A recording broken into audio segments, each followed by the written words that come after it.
How you doing, folks? My name is Mark Dutram, coming to you with another episode of BayView Views. Obviously, this is an election year, and lots of questions and things like that from clients and the community about what happens to markets during the election year. And primarily, I think what people are asking is, what happens to the economy or markets if my guy doesn't win, right? Which, kind of bottom line it for us. So we did a lot of research and looked back through many election cycles all the way back to the 20s. And we're going to try to overlay some things on the screen for you to look at so we can share some of that data with you. And I think you find it very compelling because it'll identify maybe a lot of misconceptions that people have. So first of all, we would have to agree that elections matter, right? I mean, with regards to policies that are put in place. And I think today even about, some of the things that we're seeing in the Middle East, some of the things that we're seeing with Social Security, some of the things that we're seeing with inflation, we can track back to even periods in the past where maybe good decisions were not made with regards to now the consequences that we're experiencing. So elections obviously matter, and I would say with regards to the economy. So who gets elected and the policies that are put in place, whether they are expansionary or whether they're contractionary, would either help the economy grow at a faster pace or inhibit growth, right? If you have contractionary policies that are taking place, that's obviously going to slow things down. And so, I often say elections don't matter, but they matter obviously with policies that are put in place. But when it comes to the first question that I referenced, and more importantly, people want to know what happens to my account or what happens to the value of my assets or the markets with regards to the election. It's pretty interesting.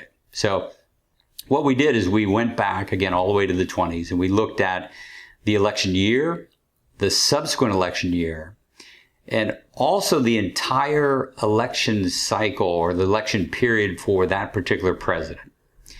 And what's fascinating is we looked not only at domestic markets, we looked at emerging markets, we looked at developed Europe, we looked at bond markets.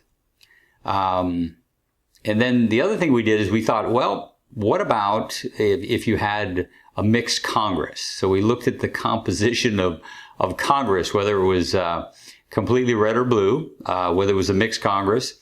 Who was in the White House? Did one party have complete control?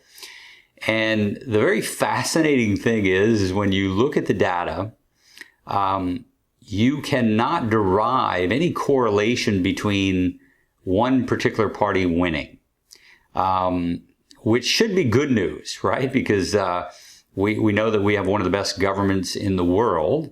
And we know then that that checks and balances system tends to work pretty well. One compelling thing that we can get from it is we also derive that the election year itself is particularly a good year, right? We see double-digit returns on average in an election year at about 11.5%. And then the subsequent year to the election is up about 10%. But if you look at the years that are down during an election year, you will notice there is a correlation to economic events or economic cycles that are taking place. A great example would be going all the way back to 2008, the Obama-McCain election cycle. That market was obviously down significantly, but you could not attribute that or blame that on either one of those candidates. And then again, as we look back through time, we see the same patterns, whether it was Bush and Gore in 2000. We know that that was a correlation to the end of a significant technology bubble that we saw and then a subsequent terrorist attack.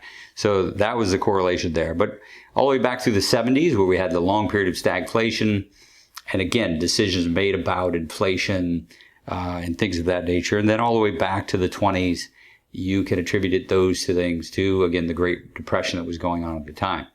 So the good news is it really doesn't matter too much with regards to the markets if your guy wins or not. And as we like to say, markets run in spite of, not because of, what particular candidate or what particular party is controlling the White House.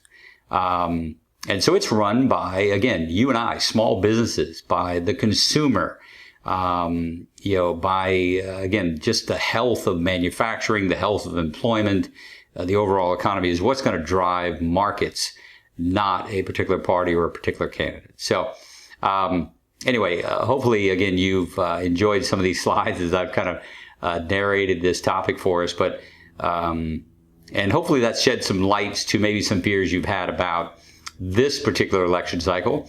We often say, hey, this time is different, but maybe not. Maybe it's just, we say new news is old news happening to new people, right? And so we just kind of recycle the same thing again and again. But hopefully this shed some lights for you guys. Thanks for watching another episode of BayView Views. If you have any questions or concerns, give us a shout. And again, we wish you guys all the best. Thanks.